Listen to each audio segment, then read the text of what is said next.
Thank you so much for joining us today. And Meredith Ross, one of our esteemed behavioral therapists at Avance Care, is here to share with us healing relationships with food and is going to take us on a wonderful journey and presentation. There will be some engagement during the conversation, so for those engagement moments, please feel free to open the chat and use that. If you do have any questions throughout the time, please go ahead and use the question and answer section. We'll be able to either answer those questions during the presentation or be able to get to it at the end or follow up with answers if time doesn't permit. Thank you again so much for joining. And Meredith, the floor is yours. Thanks, Sarah. And thanks everyone for joining. I know that this is a half an hour between getting off work and dinner time. So thanks for coming to join us this evening. The topic for tonight is going to be healing relationships with food. Like Sarah mentioned, my name is Meredith Ross. I am one of the behavioral health managers at Avance. I am pursuing my certified eating disorder specialist certification. So this is a topic that is particularly near and dear to my heart. And as far as kind of my background personally, I'm a wife, I'm a plant mom, love to be outdoors, love to travel, and then lived experience in a larger body. So before we even kind of hop in, if you want to think about where we're even just getting started from, if you want to put in the chat if you or someone you know might struggle with eating, it can be a true eating disorder, or maybe it's just a lot of dieting. If you just kind of, you can just put a thumbs up or a thumbs down or a yes or a no. You don't have to go into a lot of details if you don't want, but sometimes it's just nice to kind of share if we have some similar experiences. As far as kind of the tonight's topics, while people can, I see some thumbs up happening. As far as tonight's topics, the things that we're going to be talking about are intuitive eating, which you might see referenced as IE, health at every size, which is that HAES acronym, beauty standards, how these things impact self-esteem, and then next steps, kind of what we can do about it, maybe some practical next steps for you all. So again, in the chat, if you want to use that function, does anyone already know anything about these current or the topics we're going to be going over tonight? So intuitive eating, health at every size. The other things that I like to ask about at this point is any thoughts about kind of your current relationship with food that you feel comfortable sharing, or any questions or curiosities that you would like addressed tonight. So just going to give people a couple seconds there if they want to stick anything in the chat. See if we can get to all the questions that people have.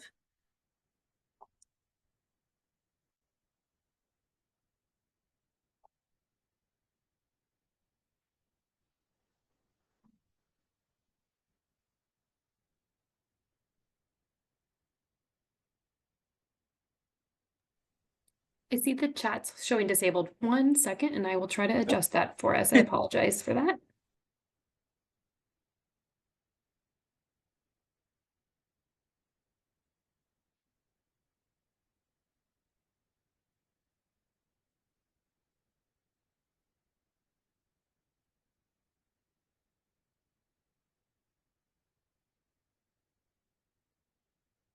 I think it should be available now, hopefully.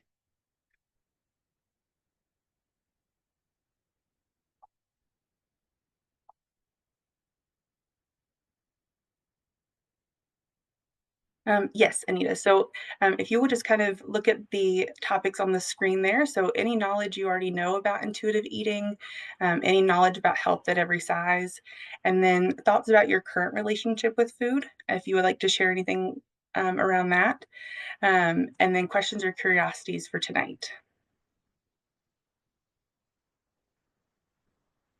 I see some binge eating, eating for entertainment. These are great. Eat for comfort.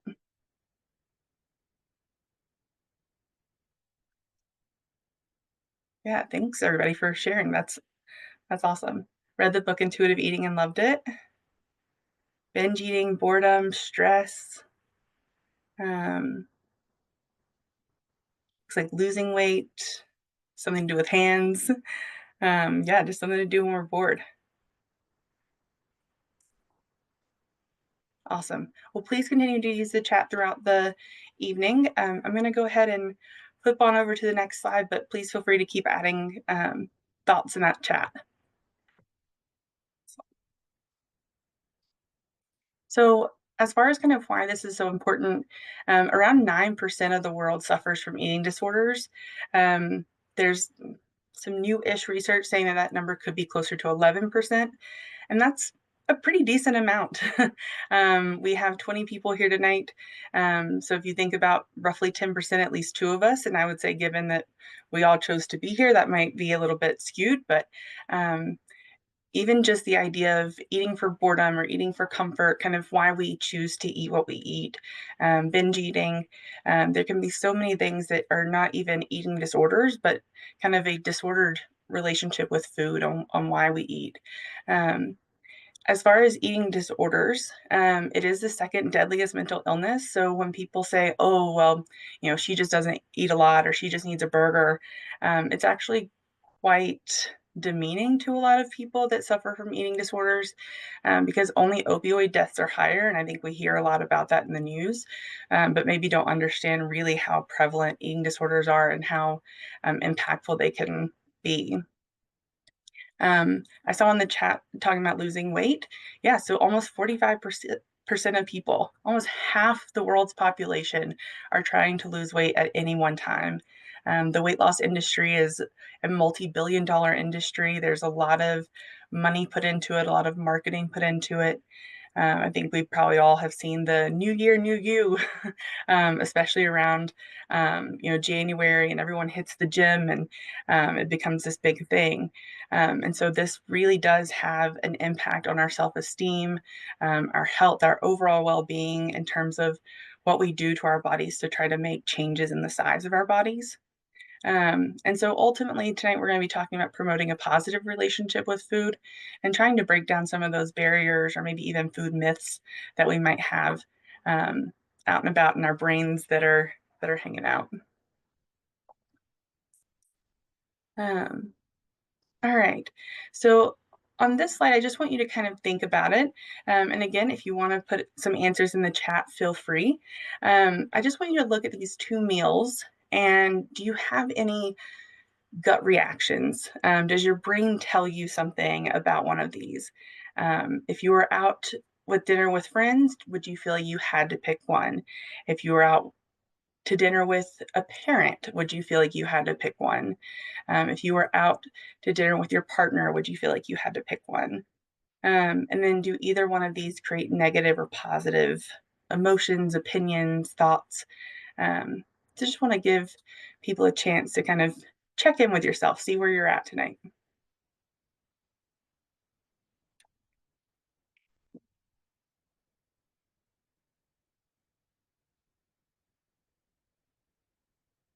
We will come back to this conversation later on. So even if you don't want to put anything in the chat at this point, we'll definitely come back to this conversation a little while later.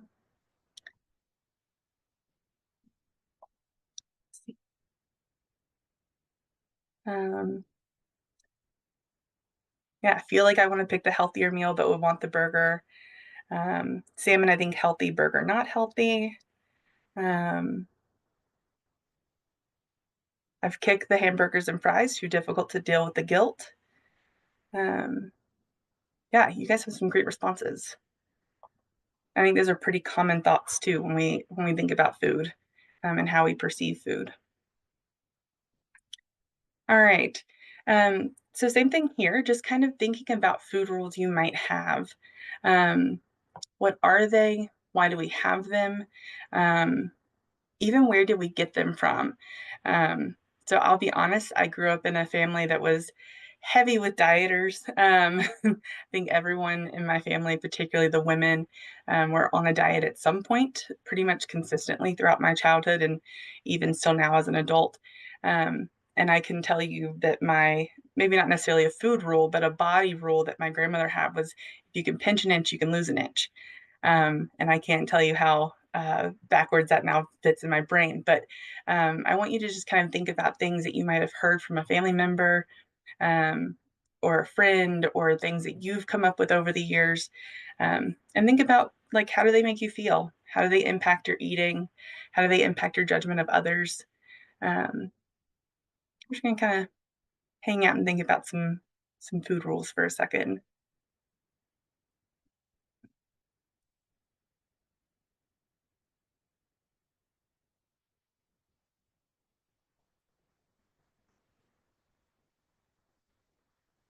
All right.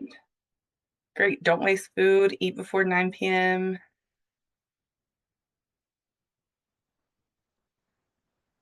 Let's see. A few more responses on the salmon and burger. Um, hard to mess up burger when you go to a restaurant. Um, awesome. Clean your plate. Yeah.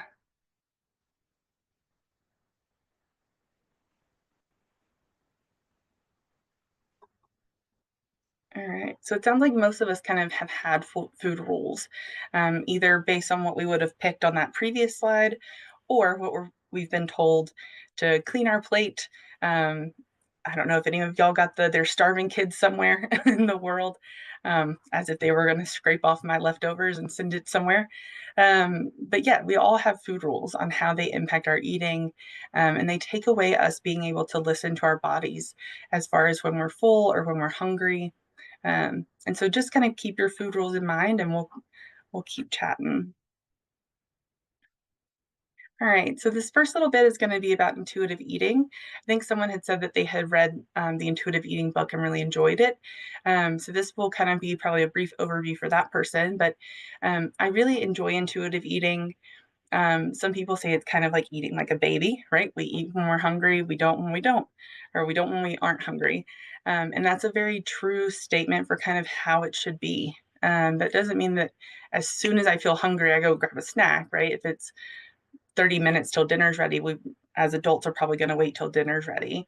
But it does mean that we eat when we're hungry, that we nourish our bodies within, a few minutes or, at least an hour or so. We start preparing to eat when we're hungry instead of, oh, well, I have to, I think intermittent fasting has been a thing, and so I have to wait until my window opens, or oh, I'm going to have a big dinner tonight, so I'll skip breakfast even though my stomach is growling. And so a lot of times diets will encourage us to not listen to our bodies and listen to our hunger cues, and that can be a little bit backwards um, from how we are used to thinking about it when it comes to intuitive eating mindset. So, intuitive eating is 10 principles. I kind of mentioned the eat like a baby, so I talked ahead of myself a little bit there. Um, and we're going to go over those 10 principles this evening in a very brief way. But like someone else had mentioned, there is a book, there's a workbook, and there's also a website, all that will support this information. And then if you are also interested, I think this is always beneficial to take to a dietitian if you're interested in that service, or also to a therapist if you're interested in learning more about your relationship with food. But the goal of intuitive eating is that it allows for all foods. We're not trying to demonize the donut any more than we're trying to, include the broccoli in our diet. So we're trying to make sure that all foods create space and we create allowances to have any of them um, in our kind of, I'll say, little D diet, right? Big D diets are usually the Weight Watchers, the Atkins, the ones that have names. The little D diet is just our normal diet. So when I use the word diet tonight, just know that I mean what we're including in our everyday eating patterns. What it is not. So I think a lot of times people worry about gaining weight with intuitive eating. Oh, I'm just going to blow up if I allow myself to have the cake. Well, we're not trying to binge eat. We're just trying to get back in touch with our hunger cues. And sometimes that can result in weight gain, but sometimes it can result in weight loss. But ultimately, we're trying to allow our body to find what's called its set point. And this is the weight that our body likes to get to that it's most comfortable with. And so for some people, that could be in the overweight category. For some people, it might be in a different category. But the goal is to allow our bodies to find the weight that's most healthy for for our bodies to function, not for everyone else's bodies to function. Um, and then obviously for what it's not more food rules.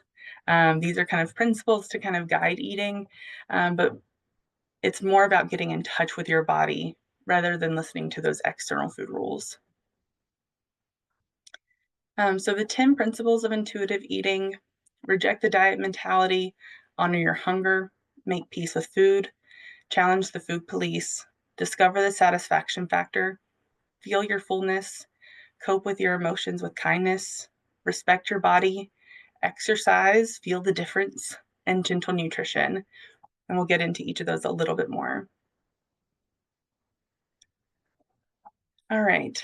So now that we kind of have a quick overview of intuitive eating, I want to just kind of take a second glance at this. And so it sounds like a lot of people are kind of used to feeling pressured or feeling an external motivator to take the salmon plate with the vegetables. But I think almost across the board, people were like, "Oh, I want that burger and fries," or even that, "Oh, the salmon is pretty bland, but the burgers, you can't really mess it up. It's juicy, it's delicious, it tastes good." And intuitive eating really wants you to understand that both of them have a space in our diets. So both meals offer, your carbs, your fat, your protein. Both meals can satisfy different cravings.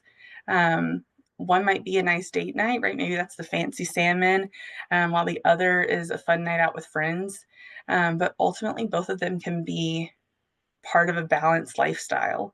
Um, there's almost nothing worse than feeling like, oh, I can't go out tonight because everyone wants, you know, pizza and drinks, or everybody wants the burger and fries, and I don't want to go out to a pub. I'm trying to watch my waistline.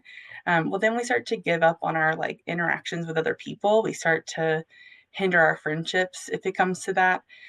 We start to kind of isolate just because of food. Like food is scary, and I think it's really impactful when we think about food in such an intense way that it really can impact how our behaviors are. Um, Someone just asked, will this class recording be sent to our emails afterwards? Sarah, I believe that answer is yes. If you want to. Yep, we are recording it and it will be sent afterwards as well and posted online. Awesome. All right. Oh, and I thought I had some more on intuitive eating, so we're going to back up for just a second. I can get my clicker. There we go. So I want to just kind of think for a second about a couple of these.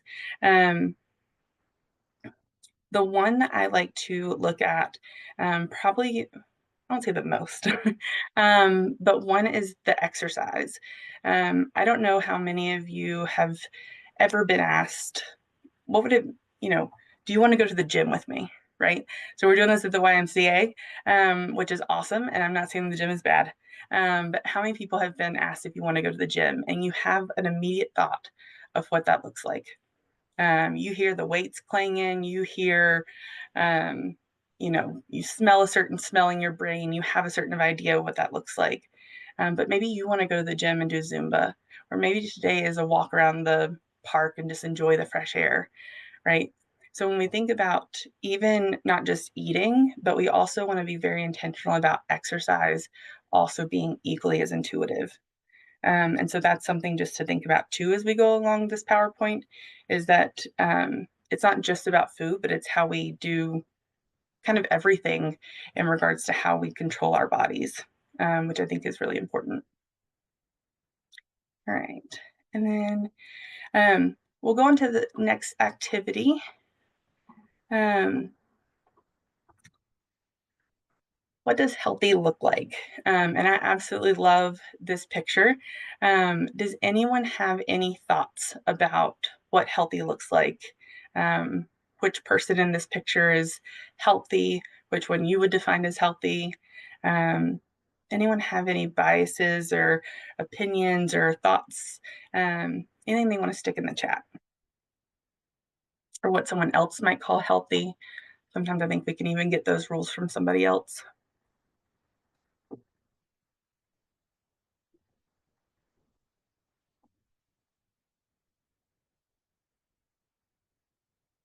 Okay, second from the left. We got one response.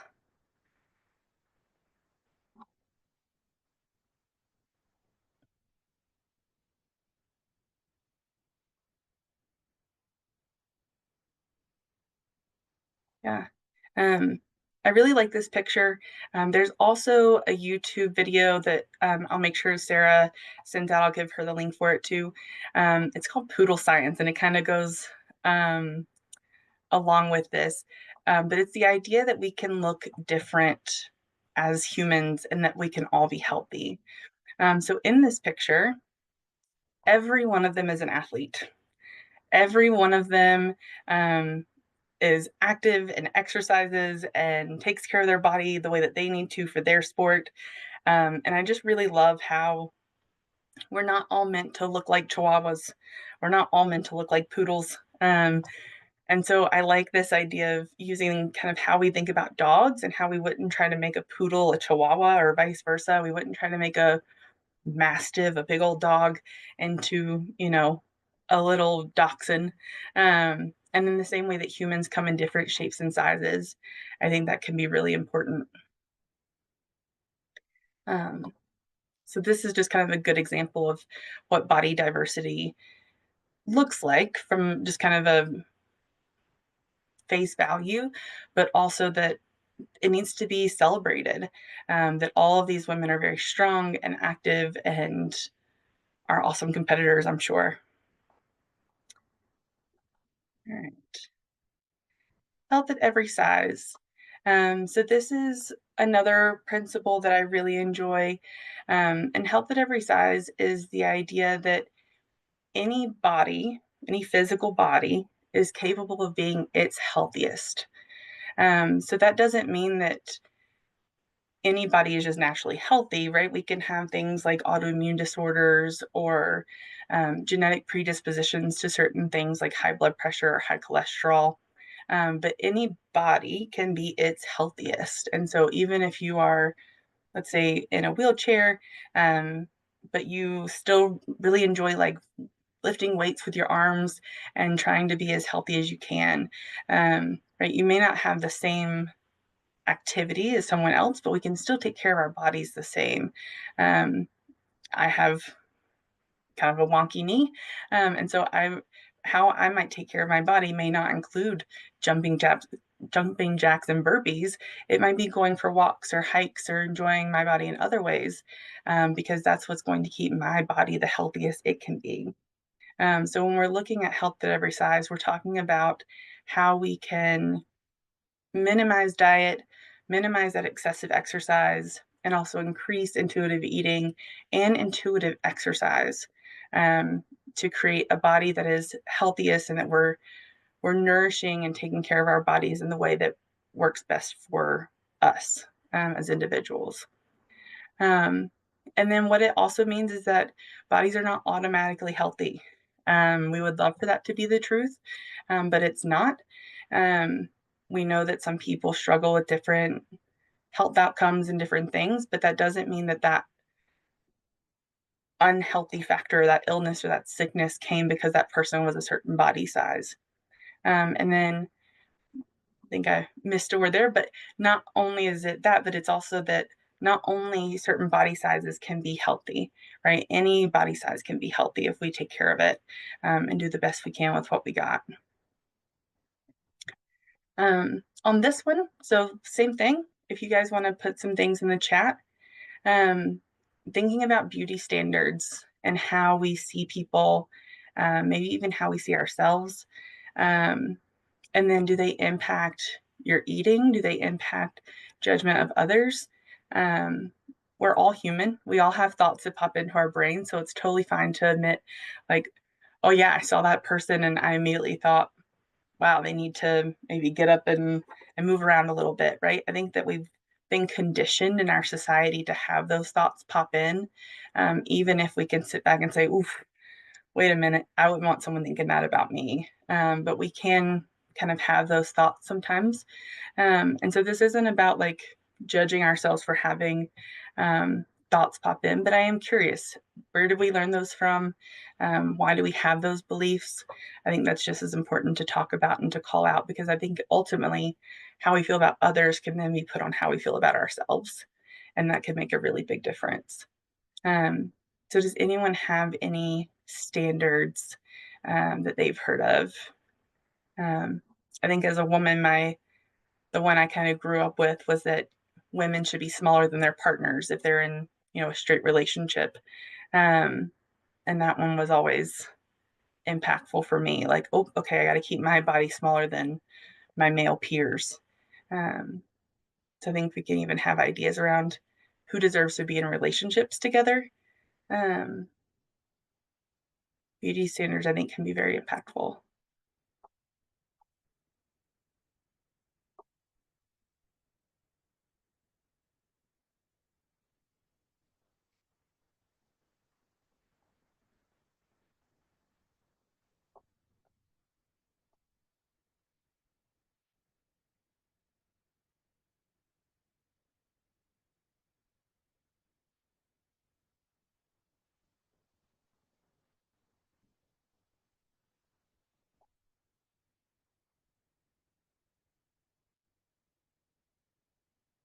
All right, we'll go ahead and see. Oh yeah. So we got a couple of responses here. So media shows what beauty should be. We buy into and believe that it's how we should look. Feel looked down upon for being overweight. Not too skinny, but also not too muscular or heavy. Yeah, so always trying to walk that fine line. Um, Great responses. Thank y'all.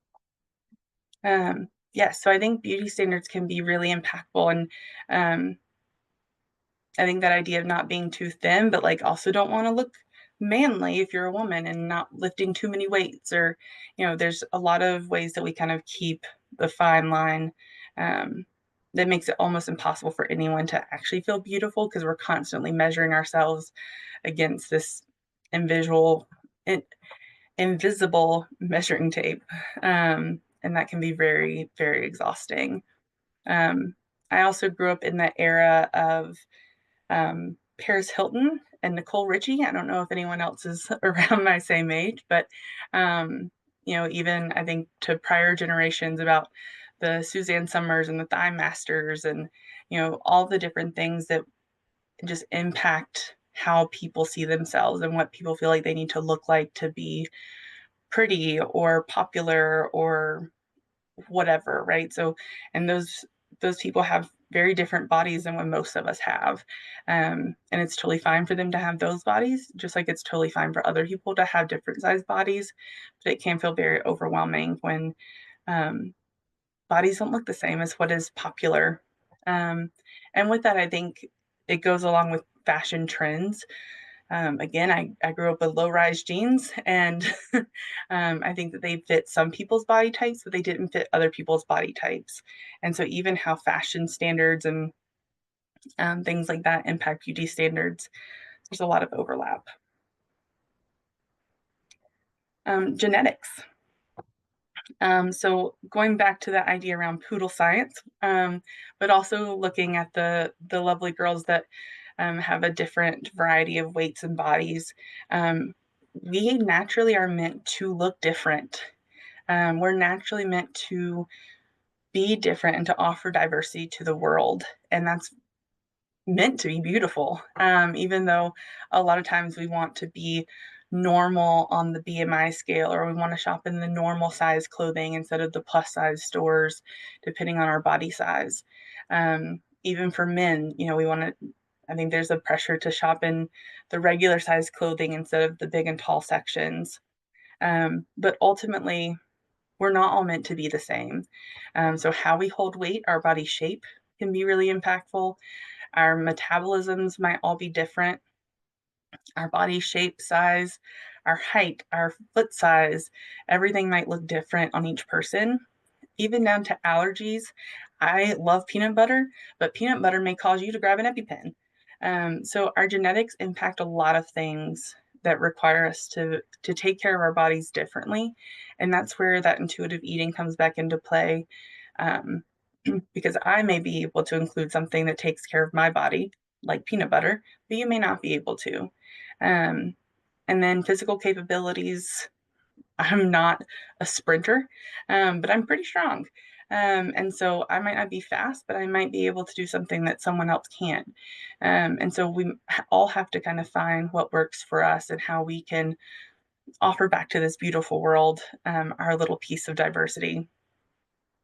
And then the goal is to work with them, not against them. So if I know that my body is not meant to be a sprinter, I don't get a runner's high, I get runner shin splints, right? So that's not fun for me.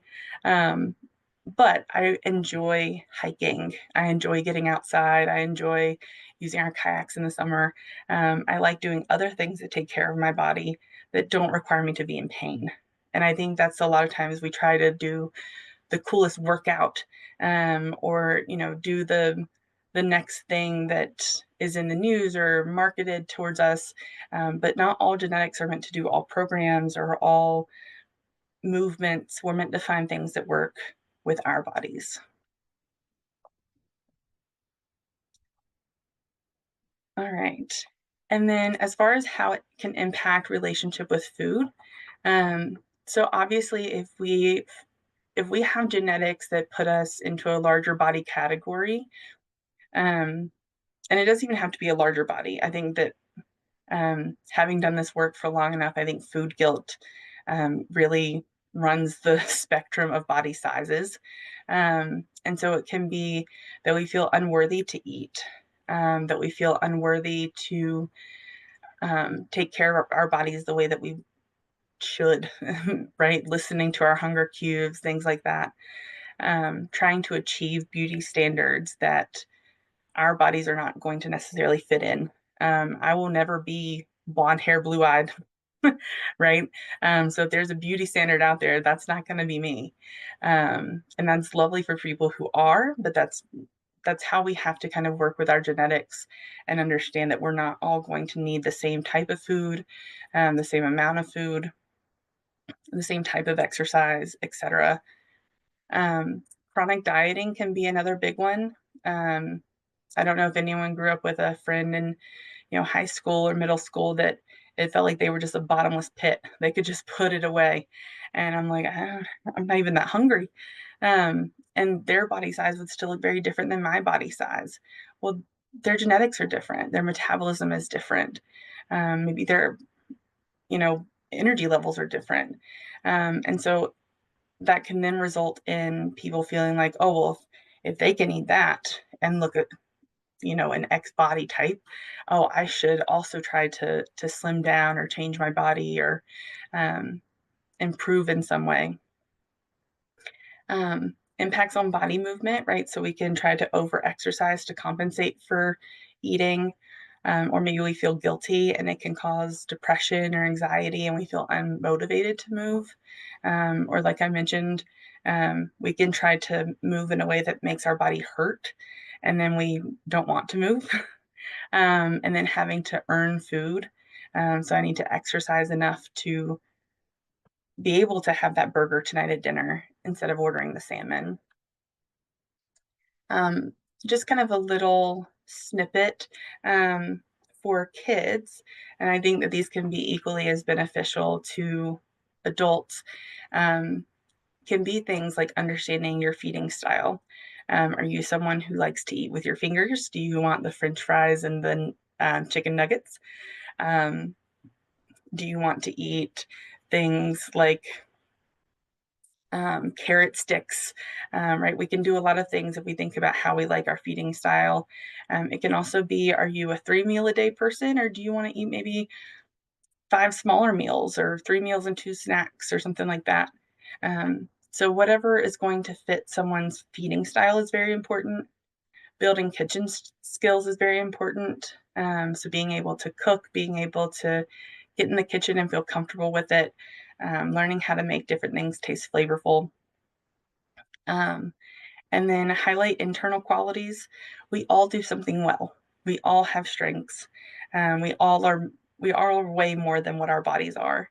Our bodies are just the thing that helps us go through life. And so our intelligence, our sense of humor, our work ethic, our kindness, a lot of those things are internal qualities that we can sometimes miss if we are so focused on an external package that is our weight or size. And then a focus on effort. Um, I saw you really show up today. Thank you so much. I really appreciate you being here. Way to go on that project. Thanks for helping out with the trash and the dishes, right? When we try to build people up, and we're supportive of them, it then becomes that much less about our bodies, both for us as adults and for kids. And then, I think most of us understand these breakers, self-esteem breakers, but teasing isn't helpful for anyone. Um, Even sometimes when we think that we're just teasing to tease and someone can get it or understands that it's just teasing, it still probably doesn't feel good. Judgment or criticism, a pressure to be perfect, and then deprecating body comments. And those can come from inside or outside. So things we say to ourselves or things that people say to us. With that being said, um, what makes you beautiful, or handsome, or whatever word you like to use? Um, is there something that makes you excited to be you? Um, Anybody want to share something that makes them feel pretty awesome?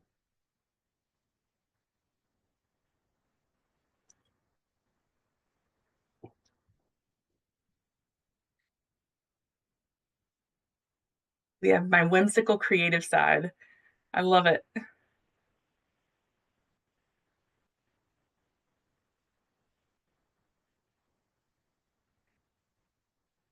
Walking around on tracks.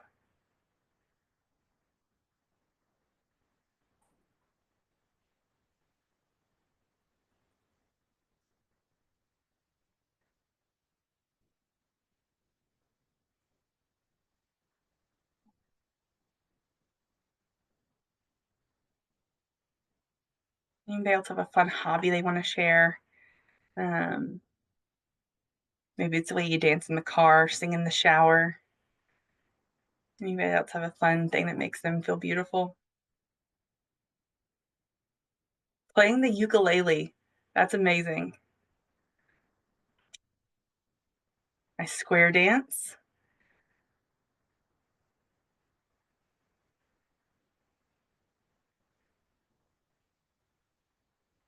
Sounds like we have some fun hobbies out there. It's awesome. If anybody wants to still put some fun things in the chat, I would love to see them. I think we all deserve to celebrate ourselves, and it's really cool just to see what people like to do in their spare time. Ooh, we have hiking a mountain. That's incredible. Um, awesome. Host a walking group. Yeah, fantastic. All right. So let's talk a little bit about next steps. But please feel free to still sing your praises in the chat. Love to hear people be excited about what they do. So for yourself, implement mindful eating strategies. Allow all food types to be in the home. So this can mean that you keep the desserts available, you keep the carrots available, you keep the pasta available, you keep the burgers available, but you keep the salmon available. Um, Trying to allow people to say, what am I hungry for tonight? In the same way we talked about feeding styles. Do I want to eat with my hands tonight? Am I just really feeling that burger? Um, or am I just like, you know what? I had maybe a bigger lunch and I just am not super hungry. Maybe I want something a little bit different for dinner tonight. The next part there is extinction occurs with food cravings. I don't know what your favorite food is. Um, Mine, oof, is probably Chinese takeout. Um, but if you were to say, hey, you have to eat Chinese takeout 3 meals a day for the rest of your life, I would say, please, absolutely not. Um, right? It's good because I only get it we probably get Chinese takeout once a month. Right? If I were to have it all the time, I'm not going to want it anymore. And so one of the other examples I like to use with this is things like Halloween candy. So many times people will just, oh, I'm going to take the Halloween candy away from my kid. But honestly, they're probably going to eat enough to give themselves a tummy ache. And then they're going to say, I don't really want it. I'm done, right? I got to have all the excitement around Halloween. I got to eat all the candy. And it's done. It's over. But if kids know that, oh, I'm going to get one piece of Halloween candy, they're going to think, ooh, but I could sneak one more, right? When we start to create a naughty list of foods, then it becomes a dopamine response when we get that food, and we can allow that to extinguish itself by just allowing the food to be there. Be kind to your body. One of my favorite things is it's called the mirror exercise. It's not exercising in front of a mirror, but it's taking an inventory of only what you like about yourself each day. So look in the mirror. What do you like? Did you happen to style your hair really nice? Is your skin glowing today? Is there a twinkle in your eye?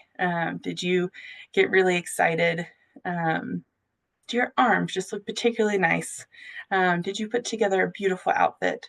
You get to look in the mirror and really just kind of relish in the moment of being you.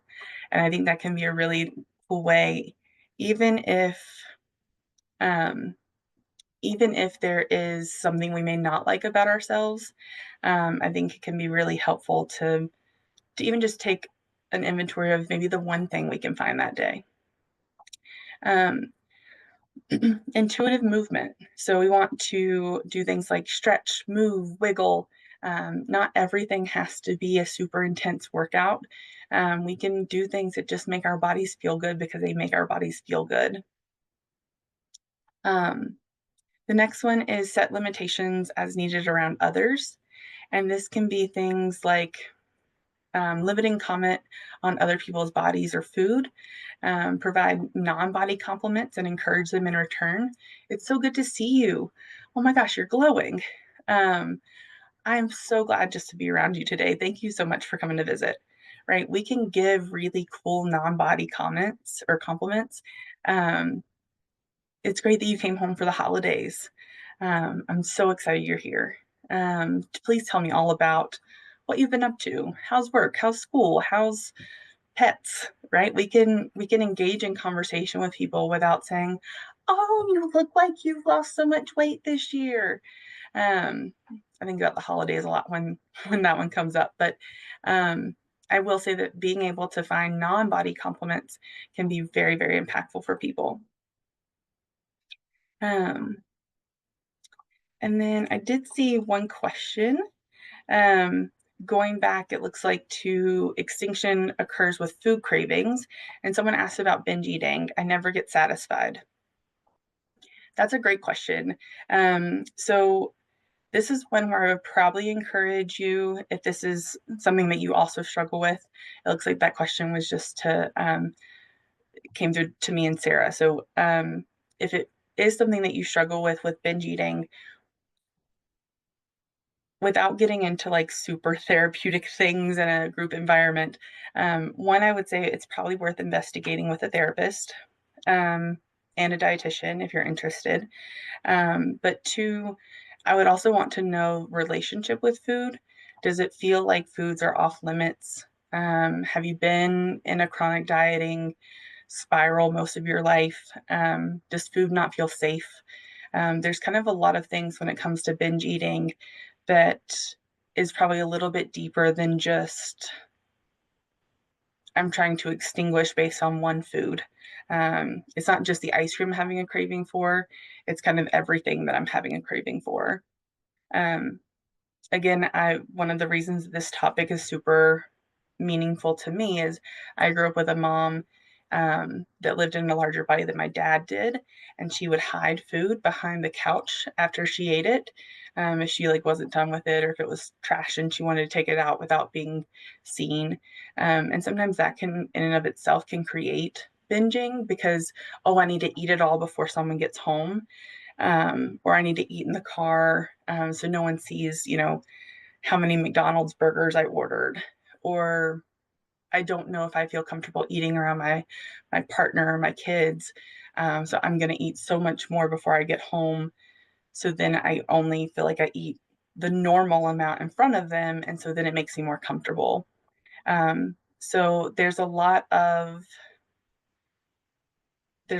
ways to really address binge eating, but it would really kind of um,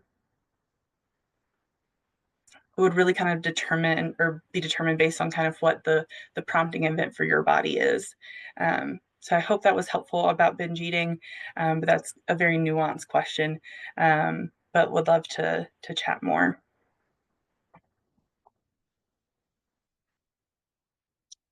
All right, for kids, we want to really be mindful about making sure that we're not creating food rules for them. So just like most of us as adults have grown up with food rules, um, offer the dessert portion with dinner if it's available.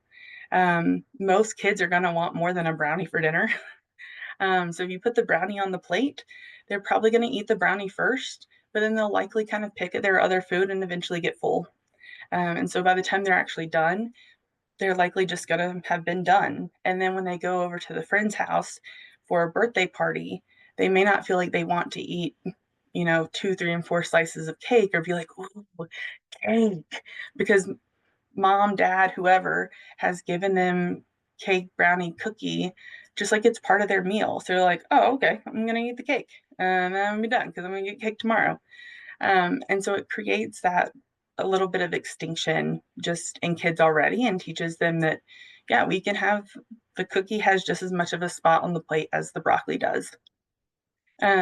Encourage kids to try different textures, flavors, temperatures, right? So we want to make sure that we at least offer them. They may not eat everything on their plate, but if you can offer small portions of different things to kind of include their or expand their food palette, that can be really helpful so they don't get used to just the comfort foods that kids are kind of known for.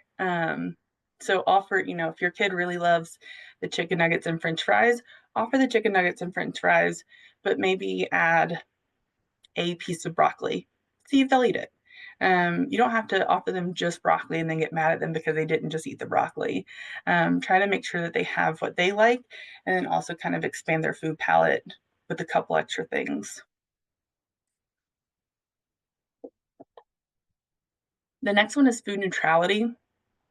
So in the same way of offering the dessert portion, um, encourage kids that like one night we might have a whole lot of vegetables, the other night might be takeout, next night we're back to, you know, salmon and veggies, and the next night we have a burger, right? So we're just teaching them that all foods are can offer something to our bodies, and that we're just going to eat the thing that we can maybe afford, or that fits our time restrictions that night. Maybe we need something faster, maybe we need something, or maybe we're home all day and we can cook, and so we really want to make sure that kids are understanding that it's just a meal. We're just eating, we're just feeding our bodies. The next thing is allow more of what kids crave.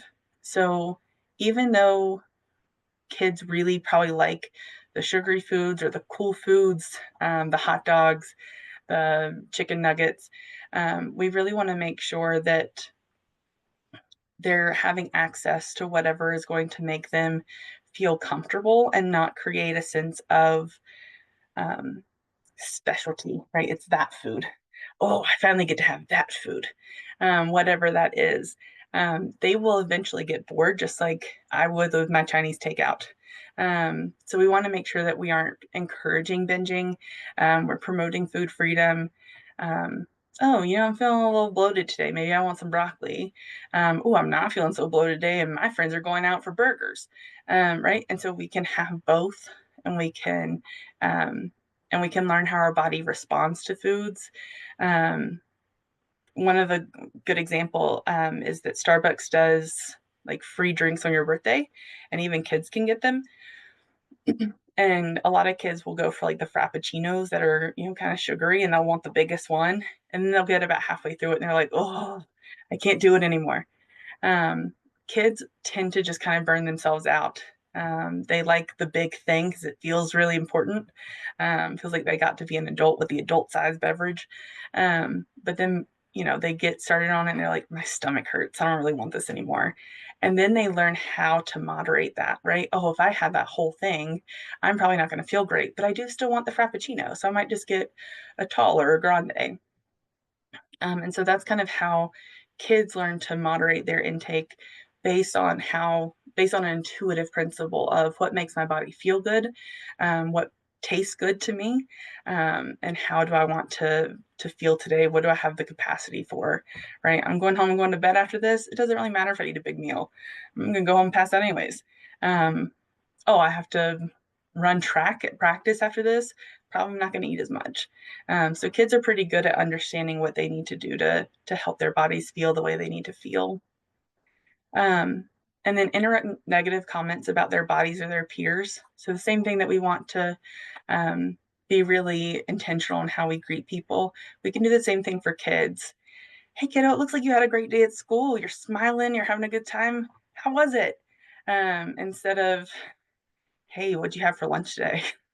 Did you eat all your food? Did you clean out your lunchbox? So instead of giving them a food rule or instead of talking about their body shape or size, we can really be intentional about looks like you had really fun today at the birthday party. Not how much cake did you have? We don't really care how much cake they have. How important is that really compared to if they had a good time with their friends? And then kind of going into the last one, encourage those alternative compliments. Um, for others, so this is just kind of if you are out and about, or maybe this is with family at the holidays, especially I think about coming up on the summer. We really want to make sure that we are being mindful about what we need to do to set good boundaries with people. So if you know someone isn't really safe around food, they're going to make comments about what you eat. They're going to make comments about how you look. Find non-food activities. Go bowling instead of going out to eat. Um, if someone got a straight A's on their report card and you really want to reward them for doing a great job, that's wonderful. You can pick to go out to a restaurant or say, hey, you want to pick where we go to dinner tonight? But if you start to see, oh, okay, I did something good, where's my food? If you start to kind of see that reward system, then say, hey, what activity do you want to go to? Do you want to go paint pottery? Do you want to go bowling? Do you want to go play laser tag? Trying to find non-food activities if you start to see that connection starting to come up, because we just want food to be food. Utilize compliments about things other than physical appearance. So you look so good. Have you lost weight? um, or especially for women that might live in larger bodies. Oh, when are you due? That's not a compliment. So we really want to be mindful about um, using compliments that focus on things other than physical appearance, and then set limits. So if you grew up in a really family or a family that was heavy in diet culture, and someone says something like, oh, you're going to eat all of that, please don't comment on my food. How I take care of my body may not look like how you take care of yours. Um, oh, you're getting dessert already?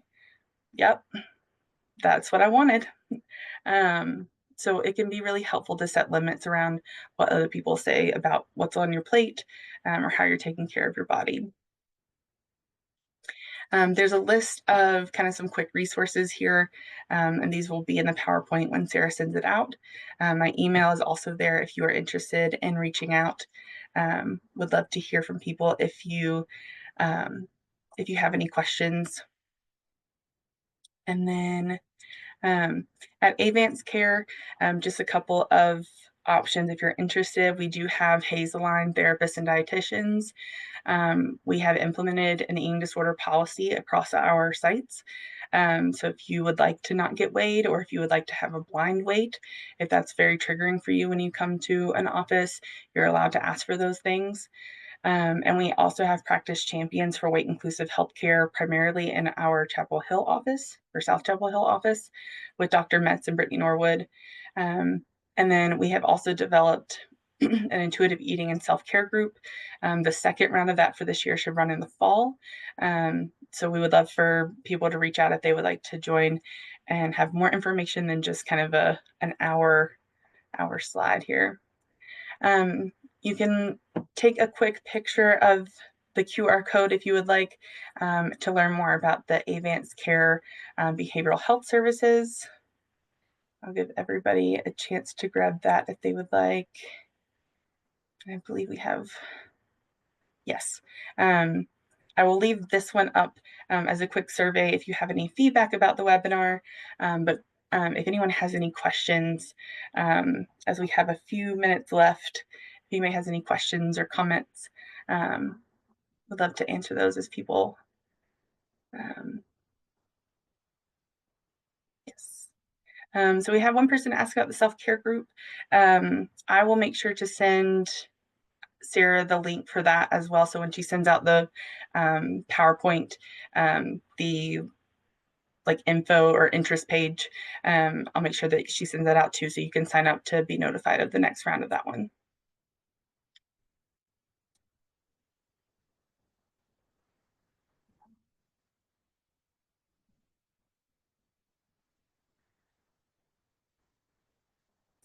I appreciate you all coming out. It sounds like most of us have had different body experiences over our lives, however old you all are. And so whether it's 15 years, 30 years, 60 plus, I'm glad that you all are still keeping this in the back of your mind. It's such an important topic. But would really love to see you guys in the next round of the group if you're interested. And it was great chatting.